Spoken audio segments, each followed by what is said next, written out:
Alors avec cette vidéo, l'idée c'est de vous donner un peu la tendance du millésime 2010 qui commence à sortir tout doucement dans notre vignoble en Provence.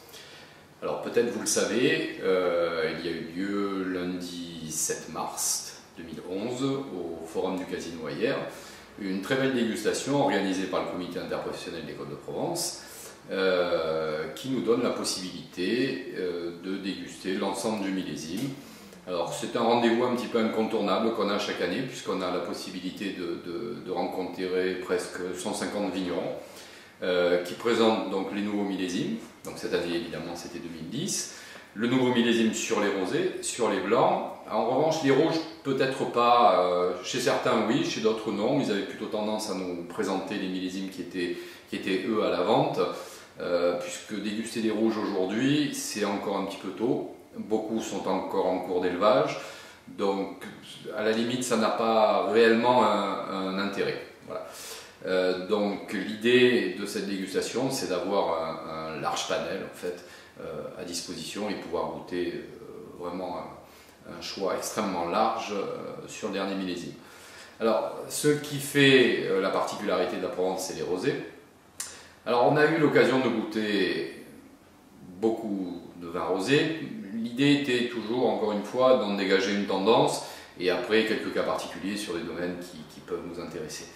Le point sur le millésime 2010, c'est que c'est une année, encore une fois, où on ne manquera pas de soleil, où on a des vins qui sont globalement extrêmement mûrs.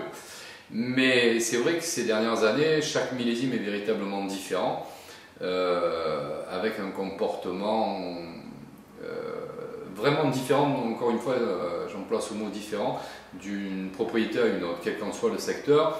Pas vraiment de règle générale. L'idée de la maturité cette année, elle est incontestable, on a des vins qui sont très mûrs. La recherche dans les rosés, c'est toujours l'équilibre avec l'acidité, hein, y compris avec les blancs. C'est vrai qu'on a des grosses différences d'une propriété à une autre. Globalement, c'est vrai qu'on a des rosés qui sont plutôt assez riches, avec des caractère quand même assez ensoleillé. On a vraiment des vins méditerranéens, ça on ne pourra pas se cacher. L'acidité présente, j'allais dire, il faut vraiment voir du coup par coup. On a des vins qui sont, chez certains, on a des vins qui se goûtent merveilleusement bien tout de suite. Donc avec la maturité, on peut craindre que ce soit des vins quand même qui s'essoufflent peut-être un petit peu vite, c'est-à-dire qui passent juste l'été.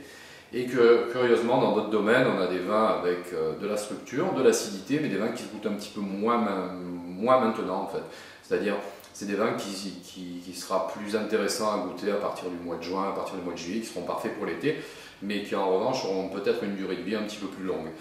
Alors, on a des vins qui sont un petit peu moins éclatants, un petit peu moins pétants, commerciaux, comme on peut quelquefois en attendre. Mais on a encore une fois une palette qui est assez large, on trouve des rosés assez capiteux, assez riches, peut-être à ce moment-là en allant un petit peu plus sur le Haut-Var. Et sur le littoral, sur la Londe, Saint-Tropez, on a des domaines qui sont fidèles à eux-mêmes, c'est-à-dire avec des vins beaucoup plus sur la finesse, beaucoup plus sur le côté iodé du terroir. On a des jolis rosés, mais j'allais dire pour chacun d'entre nous qui avons nos habitudes chez certains domaines, il faudra peut-être les goûter, savoir s'ils sont prêts maintenant ou qu'ils seront prêts un petit peu plus tard et qu'on pourra déguster dans l'hiver. Mais quoi qu'il en soit, ça reste un millésime assez intéressant, peut-être un petit peu moins homogène que 2009, mais 2010 c'est intéressant. L'autre partie de la production plus confidentielle, mais je veux dire qui nous concerne aussi dans notre région, puisqu'on en consomme beaucoup, c'est des blancs. Alors les blancs, là aussi, ça se caractérise beaucoup plus par la finesse. Curieusement, on a moins de manque d'acidité, je trouve, sur les blancs. On a des blancs qui sont un petit peu plus sur l'acidité, un petit peu plus sur la minéralité.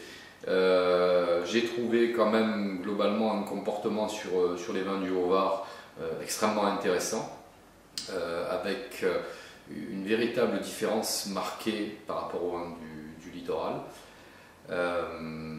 Des vins un petit peu plus... Il faudrait être un petit peu plus patient peut-être pour certains blancs.